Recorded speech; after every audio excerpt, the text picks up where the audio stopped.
नमस्कार, मैं हूं जयेश और आप देख रहे हैं द पैंथर। पाकिस्तान वहां पर रह रहे शरणार्थी अफगानों को देश छोड़ने पर मजबूर कर रहा है।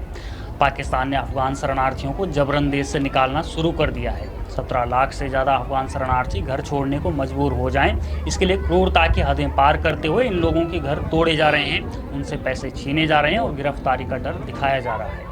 जो अफगान पाकिस्तान के इन अत्याचारों से परेशान होकर किसी तरह अफगानिस्तान लौट गए हैं, हम उनसे उनकी आप बीती जानने के लिए उनके बीच हैं। शरणार्थियों का कहना है कि इस्लाम और मुस्लिमों के हिमायती मुल्क ही जब पाकिस्तान की क्रूरता पर चुप हैं, तो दुनिया के दूसरे देशों से उन पर हो रहे अत्याचारों के खिलाफ आवाज़ उठाने की उम्मीद ही नहीं की जा सकती है। हम अफगानिस्तान में बजर, रहमतुल्लाह और अख्तर बीबी से जानेंगे कि आखिर वो किन हालातों में पाकिस्तान में रह रहे थे।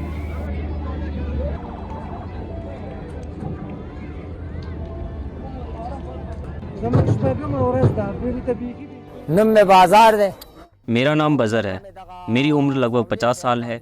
मेरी 4 बेटियां और 3 बेटे हैं। मेरे एक बेटे को पाकिस्तान पुलिस ने गिरफ्तार कर लिया और जेल में डाल दिया था। मैं 5 साल तक एक यात्री की तरह बाहर रहता था। फिर मैं अपने देश लौट आया। पाकिस्तान ने हम पर बहुत अत्याचार किए। ऐसा तो हमारे साथ कभी अमेरिका और रूस ने भी नहीं किया। वो हमारे घरों में घुस आते थे और लोगों को पुलिस स्टेशन उठाकर ले जाते। उन्होंने हमसे 50,000 रुपये तक वसूले। मेरे भाई को पुलिस ने अरेस्ट कर लिया। हमने 60,000 रुपये देकर के उसे छुड़वाया। हमने देखा कि वो लोग कैसे अफगानों के घरों को ट्रैक्टर से तोड़ रहे थे। वो बेहद खूबसूरत घर थे। जब पाकिस्तान से कोई अफगानिस्तान लौटता है तो वो वहाँ अपनी बकरी, गाय, पैसे कुछ भी नहीं छोड़ते। वो पाकिस्तान से अपना सब कुछ लेकर ही जाते हैं। मैंने गुजरात से 1.5 लाख रुपए में कार रेंट पर ली थी। रास्ते में हमसे पाकिस्तान पुलिस ने पूछा कि हम अब तक अफगानिस्तान क्यों नहीं लौटे हैं। उन्होंने हमारे साथ जमकर बदसलूकी की। यहाँ पर मुझे अब कोई खतरा नहीं है। सब कुछ किस्मत के भरोसे है। कोई परेशानी नहीं है।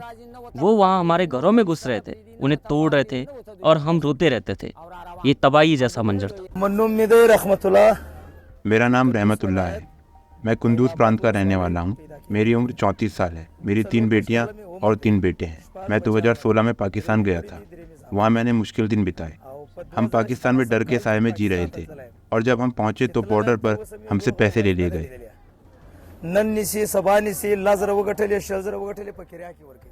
अब भी मेरे भाई पाकिस्तान की जेल में हैं। मैंने उनसे मोबाइल फ़ोन पर संपर्क किया। उन्होंने हमसे कहा कि जाओ, हमारा देश बन गया है और हमारा पैसा मजबूत हो गया है। हमने उन्हें बताया कि तालिबान को औपचारिक रूप से मान्यता नहीं दी गई है, लोगों को औपचारिक रूप से मान्यता नहीं दी गई है और जब तालिबान को औपचारिक रूप से मान्यता मिल जाएगी तो हम चले जाएंगे।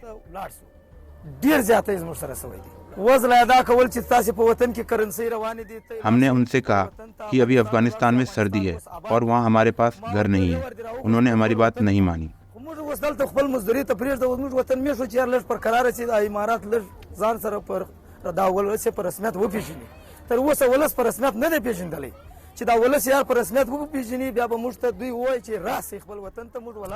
उन्होंने महिलाओं पर भी दया नहीं दिखाई। हमें अपना मान सम्मान बचाने के लिए वहाँ से भागना पड़ा।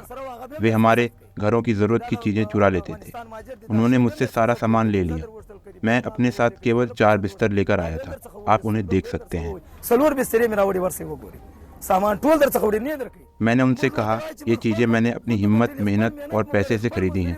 मेरे 4 बेटे पाकिस्तान में पैदा हुए हैं, लेकिन उन्हें यह बात मंजूर नहीं थी। वे चोर हैं।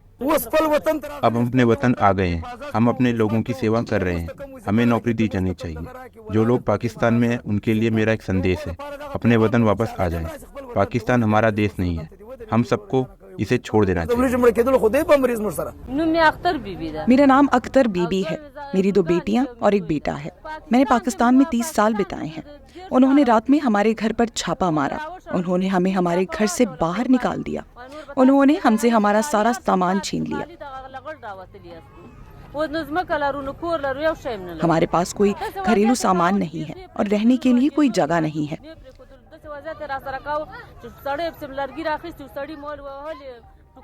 पाकिस्तानी पुलिस हमारे साथ दुर्व्यवहार करती थी, हमारे लोगों को मारती थी और उन्हें जेल में डाल देती थी। उसने मेरे बेटे को पीटा और कैद में डाल दिया। मैं चिल्लाई और वो मुझे रोते हुए वापस ले आया। उन्होंने दुर्व्यवहार किया, बच्चों और महिलाओं को जेलों में डाला, उन्हें पीटा और उन्हें अपने वतन जाने के लिए कहा। कुछ गर्भवती महिलाओं तक को भी उन्होंने गिरफ्तार कर लिया और उनके बेटे जेलों में पैदा हुए। ये एक बुरा व्यवहार था।